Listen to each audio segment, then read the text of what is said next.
জয় মা জয়ামৃত সঞ্জীবনী। আমি শ্রী গুরুজি প্রদীপ গাঙ্গুলি। আমি আপনাদের সান্নিধ্যে বা আপনাদের উপকার হেতু আমি একটি প্রয়োগ দিব, যেটি হচ্ছে কাঙ্ক্ষিত ব্যক্তির বিবাহ বন্ধ করা। মানে যার উপর আপনি এটি প্রয়োগ করবেন, অর্থাৎ তার বিবাহ বন্ধ হয়ে যাবে। এটি কার উপর প্রয়োগ করা জায়েজ হবে সেটি আমি উল্লেখ করছি, বা কার উপর প্রয়োগ করা যাবে। দেখা যাচ্ছে আপনার সাথে কোনো মেয়ের বা কোনো মেয়ের সাথে কোনো ছেলের সুদীর্ঘ বহু বছর তাদের সম্পর্ক আছে। বিশেষত মেয়ের উপর কাজ করলে এটি কাজ হয় বেশি, ছেলেদের সামনে এটি কাজ হয় না। কোনো মেয়ে ছেলের সাথে কোনো পুরুষের বহু বছরের সম্পর্ক আছে, 3 বছর, 6 বছর, 9 বছর, 10 বছর, এরকম তো হয়, অনেক ক্লায়েন্ট আসে। তো দেখা যাচ্ছে সেই মেয়ে আপনাকে যেমন ঘুরোচ্ছে, তদ্রূপ সেই মেয়ে তার ফ্যামিলির লোককেও ঘুরোচ্ছে। মানে আপনাকে যেমন বলছে আজ নাই কাল, কাল নাই পরশু। যেমন কার্তিকের কাল কাল করতে করতে কার্তিকের আর বিয়েই হলো না। ওর পর্বতী বসে আসছে কৈলাসে, তো কার্তিক এসে বলে মাতাই আমার বিবাহ করাই দাও, আমার বয়স হয়েছে। তো মা বলে আজ তোর বিয়ে দেবো না, তোর আমি কাল বিয়ে দেবো। কারণ কার্তিক হচ্ছে দেব সেনাপতি এবং কার্তিকের কণ্ঠস্বর হচ্ছে মেয়ের মতো। মেয়ের মতো তার কণ্ঠস্বর, যে কারণে কোনো নারীরা সেমন হচ্ছে কার্তিককে পাত্তা দিত না, এবং যেখানে গেছে সেখানে সে হাস্যকর হিসেবে বিবেচিত হতো। তো সেই সূত্রে মা যেমন, মা আদ্যশক্তি মহামায়া যেমন কার্তিককে আজ দেবো না বাবা কালকে বিয়ে দেবো এমন করতে করতে যেমন তার আজন্মকাল আর বিয়ে হয়নি, ঠিক তদ্রূপ একই প্রকার এমন কোনো ছেলে আছেন যে হচ্ছে একই প্রকার কোনো নারীর প্রেমে আসক্ত, এবং সেই নারী বারংবার আজ করবো না কাল করবো এইভাবে ঘুরাচ্ছে, বা আজকে বিয়ে করবো না কালকে বিয়ে করবো, এরকম করতে করতে সেই আলটিমেটলি অন্য এক পুরুষ দেখে, অন্য এক ছেলে দেখে, ভালো সম্পর্ক, ভালো বাড়িঘর দেখে, ভালো চাকরি বাকরি দেখে আপনাকে প্রত্যাখ্যান করে সেই নারী সেই পুরুষের হাত ধরেছে, শরণাপন্ন হয়েছে, বা তার বাড়ির কথায় সেই নারী আপনাকে ত্যাগ করে সেই পুরুষকে বিবাহ করবে বলে ভাব করেছে, মনস্থির করেছে, বিবাহ দিনক্ষণ ঠিক হয়ে গেছে, বা বিবাহর কথা চলছে বা কথা হবে। এই মতো অবস্থায় যারা, এই পরিস্থিতিতে যারা আছেন, একমাত্র তারা এটি প্রয়োগ করবে, অন্যায় বশত কিন্তু কাজ করবেন না। মানে আমার নিড এইটা, আমি না হলে তাকে যারা বাঁচবে না, এক্সেট্রা এক্সেট্রা কাজ হবে।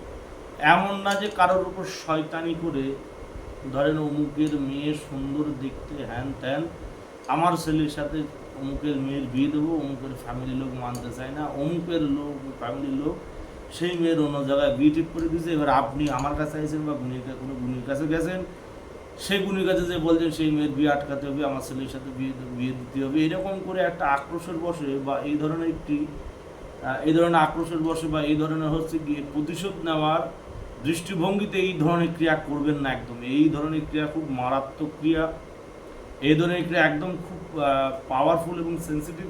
এই ক্রিয়াগুলো অ্যাকচুয়ালি সকলের উপর না করাই ভালো।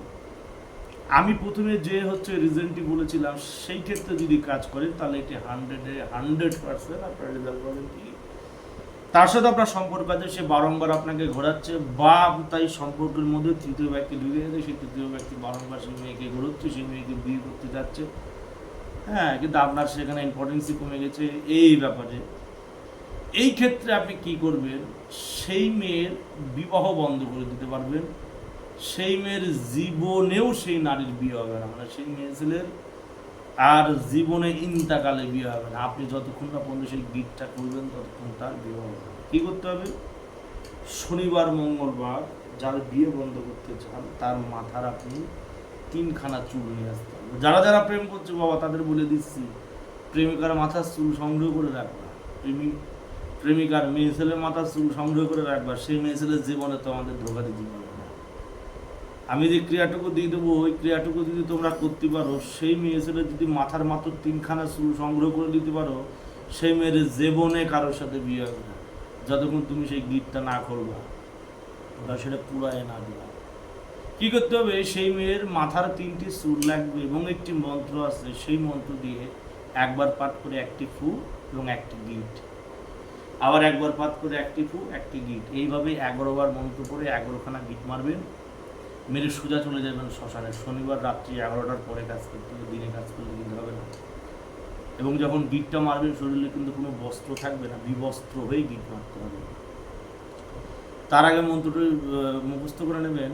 তার আগে অমাবস্যা পূর্ণিমা দেখে মন্ত্রটি একটু মুখস্থ করে নেবেন। আসন পেতে ধূপ দ্বীপ জেলে উত্তরস্ব মুখ করে রুদ্রাক্ষের মালায় বা তসবির মালায় বা যে ধর্মের হোক না যে কোনো মালায় এটি হচ্ছে শোধন করে নেবেন। এই মন্ত্র দিয়ে শোধন করার পর তারপরই ক্রিয়ায় গতি হবে। সেই মাথার চুলে 11 বার মন্ত্র করে 11টি গীত দেওয়ার পর শ্মশানে চলে যাবেন। শ্মশানে দেখবেন, শ্মশানে যাওয়ার পর যখন মরা হচ্ছে পোতা হয়, মানে যাদের হচ্ছে সমাধি দেওয়া হয়, সমাধি বা মুসলমানরা যেমন কবর দেয়, কবর দেওয়ার পর চারিদিকে যেমন বেঁধে দেয়, বাঁশের বেড়া বেঁধে দেয়, সে মুসলমানের কবরে যে বাঁশের বেড়ায় কাজ করলে হবে। বা দেখবেন মানুষ মারা যাওয়ার পর মানুষের মাথার উপর একটি বাঁশ গেঁথে দেয়, সেই বাঁশের কাজ করলে হবে। এবার আপনি কি করবেন, শ্মশানে চলে যাবেন, রাত্রি 11টার দিকে যাবেন। যে বিবস্ত্র হয়ে উলঙ্গ হয়ে শরীরে কোনো বন্ধন যাতে না থাকে, সেই সুতোটা যে মাথার চুল 3টে ছিললেন, সেই চুল 11খানা গিট মারা আছে, সেই চুলটি কী করবেন, সেই বাঁশের উপর, বাঁশের ফুটোর উপর বা বাঁশের বেড়ার সাথে সেটি হচ্ছে গিট মেরে দিয়ে আপনি চলে আসবেন। সেটি মেয়ের নাম করে গিট মেরে দিয়ে চলে আসবেন। এবার দেখেন গল্প, সেই মেয়ের যতবার বিয়ের সম্বন্ধ আসবে, সেই মেয়ের যতবার বিয়ের জন্য মানুষজন আসবে, ততবার ঘুরে যাবে। মেয়ে বুড়ি হয়ে যাবে, থুত্তুরি হয়ে যাবে, মেয়ের জীবনও বিয়ে হবে না। শুধু বিয়ে না, সেই মেয়ের কোনো গর্ভটুকু বন্ধন হয়ে যাবে, মানে সেই মেয়ের জীবনে বাচ্চা কাচ্চা হবে না। জোর করে গায়ে জোরে যদি পালিয়ে পুলিয়ে এদিক ওদিক সম্পর্ক করে, জীবনে সেই সম্পর্ক থাকবেও না, ইভেন সেই মেয়ের বিবাহ হবে না। এই ধরনের কেস কিন্তু আমার দেখা আছে, বহু স্টাডি করেছি। বহু মানুষ আমার কাছে সন্তানের জন্য আসে যে বাবা এমন একটা কিছু কাজ করে দেন যাতে আমার কোন ভুলে যায়, যাতে আমার সন্তান আসে। আমি দেখি আলটিমেটলি ক্রিয়া করি, কিন্তু কোনো মতে ক্রিয়ার ফল পাওয়া যায় না। যখন আসন করি, হাজিরায় বুঝি, তখন দেখা যায় এরকম গিট করা আছে। তখন যাই দূরে থেকে কাটায় কিছু জিনিস জানি, সেগুলো দিয়ে খণ্ডন করে দেওয়ার পর যখন নানান প্রকার তদবির করি, তখন আলটিমেটলি হচ্ছে সন্তানাদি চলে আসে। কিন্তু এক্ষেত্রে কী করবেন, যে মেয়ের বিবাহ বন্ধ করতে চাইবেন, শ্মশান 11টার রাত্রেবেলা শ্মশানে হোক, কবরস্থানে হোক, 11টার দিকে যে বিবস্ত্র হয়ে সেই বাঁশের যে কোনো দিকে মুখ করে এক পায়ে দাঁড়িয়ে, এক ঠ্যাঙে ভর দিয়ে দাঁড়াবেন, 2 ঠ্যাঙে ভর দিতে না থাকে, এক ঠ্যাঙে ভর দিয়ে দাঁড়িয়ে মেয়ের নাম করে সেই মাথার চুলটি বাঁশের সাথে বিন্দিতে চলে যাবে। এবং ঠিক করে আসবেন যে কোন বাঁশের সাথে আপনি বাঁধলেন, কোন কবরে সেটি বাঁধলেন, সেটা কিন্তু আপনার মনে রাখতে হবে। নাহলে পরে যদি আপনি খুলতে যান, তখন কিন্তু যদি না খোলেন বা সেটা যদি না খুঁজে পান, সেক্ষেত্রে কিন্তু সে মেয়ের জীবনও বিবাহ হবে না। একটা মেয়ে ছেলের মাঝখান থেকে একটা মেয়ের মাঝখান থেকে জীবন নষ্ট হয়ে যাবে। এ ধরনের পাপ কাজে কেউ ব্রতী হবেন না। আমার রিকোয়েস্ট, যেমন বাঁধবে সেরকম কিন্তু খুলে দিতে হবে। মন্ত্র বলি, মন্ত্র হচ্ছে কাফফান কাফফান কাফফান, নামের উপর করিলাম ভর, অমুকের স্বাধীনিকা বন্ধ করিলাম, কিয়ামত তোর বান আমার আল্লাহর হুকুমে, আমার আল্লাহর হুকুম যদি উল্টা যায়, কুল কায়নাত দমন হবে, মা ফাতেমার দোহাই কাফাকা কাফাকা কাফাকা। এই হচ্ছে মন্ত্র। আবার বলি, কাফফান কয়াকার ফয় হসন্ত, ফয়াকার দন্ত নয় হসন্ত, কয়াকার ফয় হসন্ত,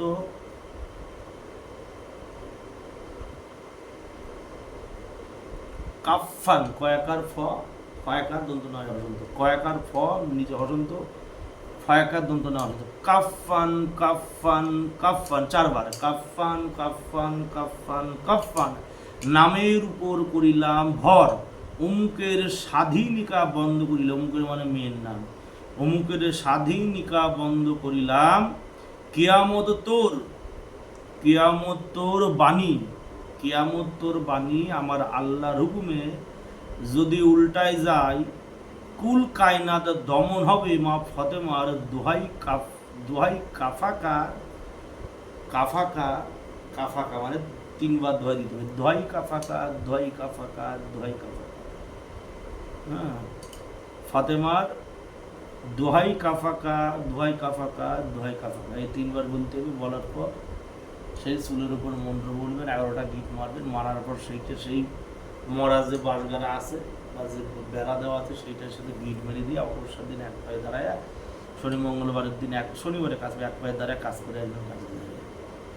সেই মেয়ের জীবনও বিয়ে হবে না। শত জায়গায় চেষ্টা করে, ও শত মন্দির, শত মসজিদ বা শত ওঝা, আলেম, গুণী, কবিরাজ, তান্ত্রিকের কাছে গেলেও কেউ কাটতে পারবে না। মানে যে বাধার বিদ্যে জানে সেই একমাত্র খোলার বিদ্যে জানবে, যে বাধার বিদ্যে জানবে একমাত্র সেই খোলার বিদ্যে জানবে, এবং যে বাঁধবে একমাত্র সেই খুলতে পারবে। আমরা কিছু কিছু গুরু গোপনীয় ভেদ জানি, যে কারণে যত কঠিন বন্ধু দেখ আমরা কাটতে পারি। আর এখন তো যেগুলো ঘুরে বেড়াচ্ছে তারা তো অ্যাকচুয়াল কেউ প্রবাদ তান্ত্রিক না, কেউ রীতিমতো হচ্ছে গিয়ে যারা যারা তন্ত্রোক্ত ক্রিয়াকলাপ করছে দেখেছি, কেউ রীতিমতো হচ্ছে সাত্বিক তন্ত্ররূপে, কেউ সাত্তাভিষেক বা পুণ্যাভিষেক, বা কেউ অভিষিক্ত বা দীক্ষিত কোনো তান্ত্রিক না। অ্যাকচুয়ালি তন্ত্রবিদ্যা অধ্যয়ন করতে গেলে উচ্চশিক্ষিত হতে হবে। উচ্চশিক্ষিত না হলে তন্ত্রর কোনো জিনিস অধ্যয়ন করতে পারে না। তন্ত্রের যে কোনো অধ্যয়ন করতে গেলে যেমন আত্মকর্ম, তারপরে বড় কর্ম হয়, এবং তন্ত্রের কিছু কিছু গুহ্য দিক আছে যেগুলো খুব কঠিন। যেমন দশমহাবিদ্যার ক্ষেত্রে বলি, দশমহাবিদ্যা অষ্টতারা 64 যোগিনী ক্রিয়া করতে, কালী সাধন বোঝেন, কালী চালান করতে গেলে, কালীর ধ্যান মন্ত্র, কালী স্তোত্রম করতে, কালী তিলকম, কালী অর্গলম, কালী স্তোত্রম করতে হয় চালানের ক্ষেত্রে। দশমহাবিদ্যার ক্ষেত্রে যেমন হচ্ছে বগলমুখী স্তোত্রম খুব কঠিন, খুব কঠিন। কালীর ধ্যান মন্ত্র বলতে পারবে না। চণ্ডীর কিছু ক্রিয়া আছে, মা চণ্ডীদের কিছু ক্রিয়া করতে হয়। করতে না বলি, চণ্ডী এক একটা শব্দ মানে এক একটা মানে বাক্যর মতো বড় বড়, সেগুলো যদি আমি ঠিকঠাক বিশ্লেষণ করতে না পারলাম, উচ্চারণ না করতে পারলাম, তৎক্ষণ তো কোনো রকম মন্ত্রাদি কাটবে না। ঠিক একই প্রকার তন্ত্রোক্ত ক্রিয়াকলাপ করতে গেলে উচ্চ শিক্ষিত ভিন্ন কিন্তু হয় না বাবা। এখন দেখা যাচ্ছে যারা হচ্ছে ইউটিউব চ্যানেলগুলো বসে আছেন, যারা যারা তন্ত্রোক্ত ক্রিয়াকলাপ করছেন, আমি হ্যান দেঙ্গা ত্যান দেঙ্গা, দেখা যাচ্ছে তাদের ঘটে পূর্ণ। কেউ 5 পাস, কেউ 6 পাস, কেউ 8 ফেল, কেউ 9 ফেল, এরকমই বেশি ভরিয়ে আছে গাদা গাদা ধীরে ধীরে।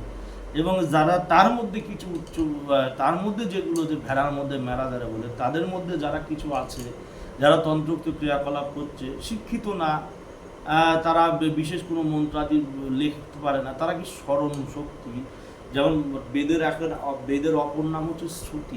গুরু বাক্য অ্যাকচুয়ালি লিখনির মাধ্যমে কিন্তু পাওয়া যায় না। গুরু বাক্য গুরু যেটা বলেন সেটা যে শুনে শুনে মনে রাখতে হয়।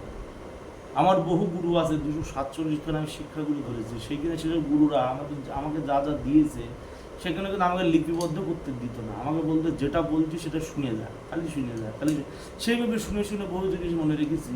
তারপরে একই প্রকার এই তন্ত্রোক্ত ক্রিয়াকলাপ কিন্তু বাবা ওই সাধারণ যারা ছোটোখাটো সেই ওঝাগুলি তাদের জন্য একদমই না। যেমন গাছগাছটার পরিমাণ আছে, গাছগাছটা একটা দেবেন, তার পরিমাণ আছে, তার ওয়েট আছে, কত ওয়েটে কী দিতে হয়, গাছ তোলার বিধি আছে, সংস্করণ ব্যাপার আছে, হ্যাঁ, মন্ত্রাদের ব্যাপার আছে, মন্ত্র চৈতন্যের ব্যাপার আছে, বহু জিনিস আছে বাবা। আমি যেগুলো দিচ্ছি যাতে সাধারণ মানুষ ব্যবহার করতে পারে তাদেরকে, এটা সাধারণ মানুষ ব্যবহার করবেন না। কোনো ওঝা, গুণী, আলেম